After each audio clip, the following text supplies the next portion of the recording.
સુરતમાં વરસાદે વિરામ લીધો, પરંતુ ખાડીના પાણીથી લોકોને પારાવાર મુશ્કેલીનો સામનો કરવો પડી રહ્યો છે. ન્યૂ અલ્થાન રોડ પર ખાડીના પાણી બેક મારતા નીચાણવાળા વિસ્તારો બેટમાં ફેરવાઈ ગયા હતા. સુરતમાં વરસાદનો વિરામ જોવા મળ્યો છે, પણ ખાડીના પાણીના કારણે લોકોની હાલાકી યથાવત રહી છે. આ વરસાદના વિરામ બાદ પણ સુરતવાસીઓની મુશ્કેલી ઓછી થઈ નથી. ખાડીના પાણી બેક મારતા નીચાણવાળા વિસ્તારો બેટમાં ફેરવાઈ ગયા છે.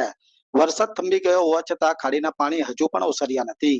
પાણી બેક મારવાના કારણે અનેક રહેણાંક વિસ્તારોમાં પાણી ફરી વળ્યા છે. વહેલી સવારથી જ લોકોને અવરજવર કરવામાં ભારે હાલાકીનો સામનો પણ કરવો પડ્યો હતો. ખાસ કરીને ન્યૂ અલ્થાન રોડ પર આવેલા લક્ષ્મી હોમ્સના રહીશોને મુશ્કેલીમાં સૌથી વધુ વધારો થયો છે. સમગ્ર રેસિડેન્સ વિસ્તારમાં ખાડીનું પાણી ઘૂસી જતા લોકો ઘરની બહાર નીકળી શકતા નથી, તેમજ અવરજવર કરવા માટે લોકોએ ટ્રેક્ટરનો સહારો લેવો પડી રહ્યો છે. સ્થિતિ એટલી વિકટ છે કે શાળાના નાના વિદ્યાર્થીઓને પણ ટ્રેક્ટરમાં બેસાડીને ઘર સુધી પહોંચાડવામાં આવી રહ્યા છે. લોકોનો આરોપ છે કે તંત્ર દ્વારા પણ સમયસર પાણીના નિકાલની કોઈ વ્યવસ્થા કરવામાં આવી નથી, જેના કારણે હવે લોકોમાં તંત્રની કામગીરી સામે રોષ જોવા મળી રહ્યો છે, અને તંત્ર ક્યારે પાણીનો નિકાલ કરશે તે સૌથી મોટો સવાલ છે. નામ લાલુભાઈ લાલુભાઈ તમારું રહેવાનું રહેવાનું અહીંયા આસ્થા મેં આગળ હમણાં આજે જે જગ્યા તમે ઉભેલા છો કઈ જગ્યાએ પાણી ભરે આ બધા લક્ષ્મી હોમ છે આને આગળ કેટલા વર્ષોથી અહીંયા સમસ્યા આમાં 5-6 વર્ષથી આવી સમસ્યા છે. એવું છે. તમારી શું રજૂઆત મારી કહેવાનો મતલબ ખાલી આ પાણી એકઠું હોય ત્યારે કહેવાય કે આ કામ થઈ જાય, કામ થાય, કોઈ પણ આ કામ નથી થયું એવું છે સિસ્ટમ. પછી હવે બીજું શું કરવાનું છે? ત્યારે પાણી ભરે તો અહીંયા પેલા મીડિયા વાળા બધું આવે છે, જોવે છે, એસએમસી વાળા, પછી કોઈ પણ કામ નથી કરવાતું છે. એવું છે. ખાલી કહેવાય છે સુરત સ્માર્ટ સિટી છે, પરંતુ ખાલી જે ગરીબ માણસ છે અહીંયા પેલા જોવો છો તમે લોકો. એવું છે મારો કહેવાનો મતલબ છે.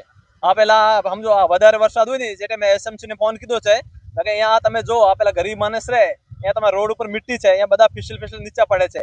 તો આ એવી રોડ હોય હે?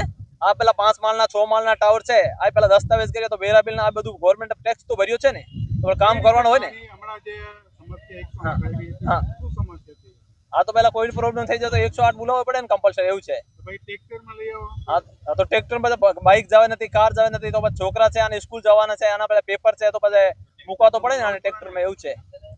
આ તમારા સામે એક ટ્રેક્ટર આવી હા હવે પણ આ ટ્રેક્ટર થી મારે પોતાનું ટ્રેક્ટર લે અને પેલા 500 300 રૂપિયા દે અને પેલા ફેરવા કરવા પડે, બીજું કઈ રસ્તો નથી. એવું છે. ટ્રેક્ટર વાળા પૈસા લે છે તો પૈસા તો આપવા પડે, વગર પૈસા આને બિચારા તેલ પર આ મજૂર માણસ છે ને. આ પેલા કોઈ ગવર્મેન્ટ એસએમસી નો કોઈ એમએલએ એમપી નો થોડી છે સાહેબ. એવું છે. આ પેલા મજૂર માણસ છે, આ બિચારો રોડ પર રહે છે. એવું છે. પણ કામ કોઈ પણ હોતો નથી. ગમે જેવું તમે પેલા કેટલાય પેલા વિડીયો બનાવો છે, કામ મને લાગતો નથી અહીંયા પેલા કામ હોય છે. ખાલી સ્માર્ટ સિટી છે, હા વેસુ છે, તમે અહીંયા તો ફોટો ખાંચ કે આ સ્માર્ટ સિટી નંબર 1 સુરત.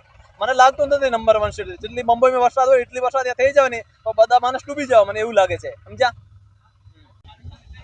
ભાઈ શું નામ છે આપણું?